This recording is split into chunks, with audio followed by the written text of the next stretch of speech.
Would you like to have the charisma that helps you ace the job interview, or the magnetism that draws people to you, literally gets people addicted to you? You can with these 5 easy steps.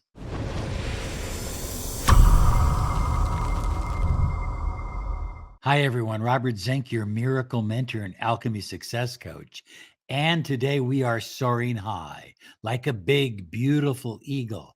We're always flying in the direction of your dreams and your goals. I was out camping this weekend and I saw so many beautiful eagles.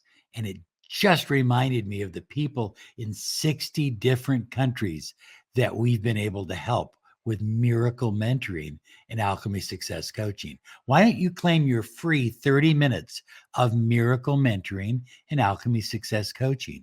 Find out what a mentoring program can mean for your life. Visit us at lawofattractionsolutions.com. So, have you spent a lot of your time people pleasing, going out of your way to make people happy with the idea that the more you give, the more you do, the more they'll like you? Are you just faking being confident deep down? You've got all this talk going on in your head and all this chatter that says, I'm not really that good. I'm not really good enough. And you think people notice and you think people hear what that chatter is in your head. And to a certain extent, you're right, because they pick up on your vibration. Are you putting other people up on a pedestal? Well, high flyers, the first skill you need to help other people become attracted to you, to become addicted to you, is to believe that you are worth it. Do you spend a lot of time worrying about what other people think about you, wondering what other people feel about you? Are you living in a state of trying to please other people rather than knowing that you are worth it? The more you get lost in your own head, in social and in interpersonal interactions, the more you start working against yourself because you're lost in your own head. You're chattering to yourself and you're filling yourself with negative vibration and energy with this chatter.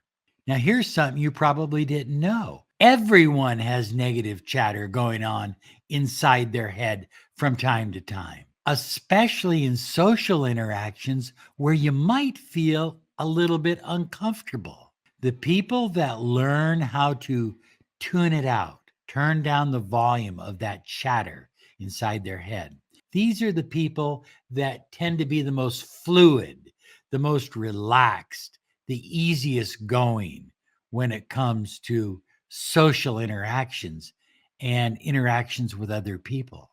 The more you can tune out negative chatter, the more space you create for personal power and confidence. Think about that, high flyers.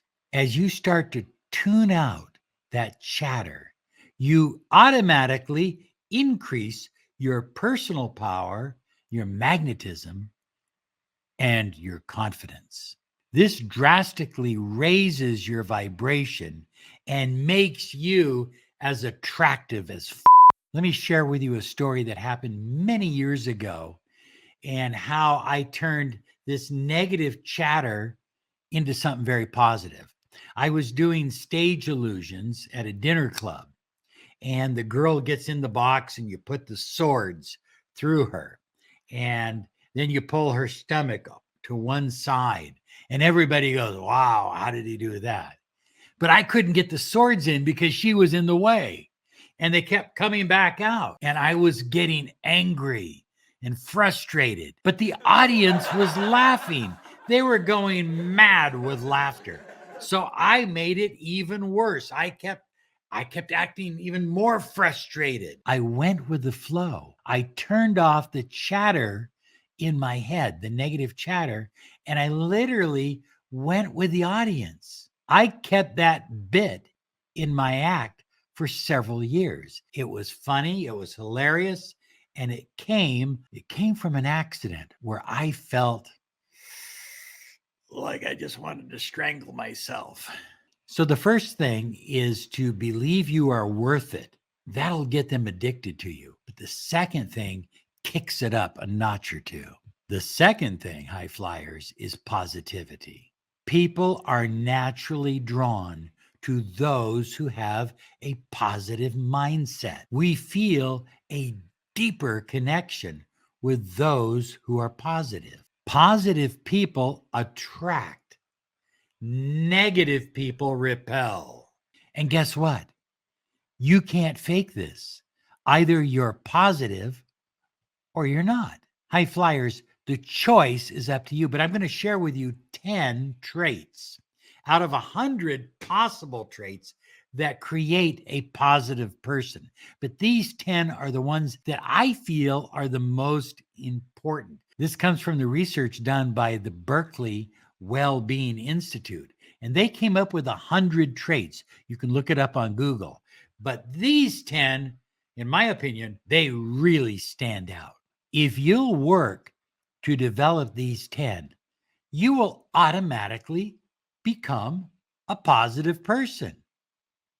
And you won't even have to try hardly. So the first one is empathy, followed by thoughtfulness, resilience, the ability to bounce back, a nice smile, being flexible and open to new ideas, good manners, being polite, being a loyal person, be the person everyone can trust, and being a grateful individual.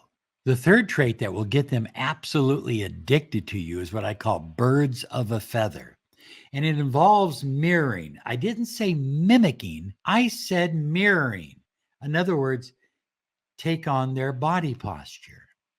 If they are sitting with their arms closed, just kind of slowly bring your arms up and sit with your arms closed. If they have their leg crossed, cross your leg. If they're leaning into the table, you lean in as well. Slowly and gently mirror their physical behavior, but more importantly, look for their language patterns. If they say, "Oh, wow," then you start using, "Oh, wow, that's crazy." Start using some of their language phrases. Mirror them because people like people that are like themselves. Birds of a feather flock together. Focus on your similarities. If they like a certain kind of music, talk about that kind of music. If they like certain instruments, talk about those instruments. If they like sports and athletics, talk about that. In other words, build rapport through similarities. It's what I call building a third energy. You have you and them, and then us. And that's so important, that us energy. And so, what are some of the words we want to use? Us, we, are. In other words, when you start using that language, us, we, are, when you're talking with them, it says, we're on the same team. We're in the same boat. The ocean's out there, but we're here together. Now, of course, you're going to have differences, but my favorite way was taught by my grandma many, many years ago. And that is to simply say, you may be right. You may be right. You didn't say they were right. You just said, you may be right. You could be right. Or you can say, I agree. And then give your point of view. I agree. It's a transitioning statement. It's saying, look, you don't have to get defensive. I agree with you. However, let's also consider this. And what's the most important thing that they can hear from you? Their name. Don't get creepy with their name. Don't say it every 2 seconds, but from time to time, add their name into the conversation. Jim, don't you think that this is a really good idea? Get the idea? Use their name. I also like to use these kinds of sentences to build up that sense of we're on the same team. Couldn't we? Shouldn't we? Wouldn't we? Shouldn't we do it this way? Couldn't we do it this way? You get the idea? You're on the same team. You're with them, and they become absolutely addicted to this kind of energy. Number 4, we've talked about this in other videos, high flyers. Connect with their soul using eye to eye contact. Eye to eye contact increases communication, it increases interpersonal communication, and it creates a sense of intimacy. 2 minutes of eye contact, research has discovered, releases oxytocin. This is oftentimes called the love hormone. Look at when you're having a conversation, make eye contact. The way I like to do it is look right here at the third eye so it doesn't look like you're staring at them. Just look at their third eye and turn away every now and then and come back to their third eye. It's not creepy that way, and it increases eye contact. And number 5 is be vulnerable. You know, you don't have to share the most interpersonal thing about your life, but you can share something personal. And when you share something personal about your life with someone else, they start to share personal things about their life. And pretty soon, the walls between the two of you start to crumble and they become addicted to you. Like this little necklace here today. This was given to me by Rachel for our anniversary, and it means a lot to me. Now, I'm sharing something personal with you. Will you share something personal with me in the comments down below? I'd really love to hear them. Now, here's a video I did a while back ago called 6 Vibrational Traits That Both Men and Women Are Attracted to. You're going to want to watch this video. It takes it to a whole new level.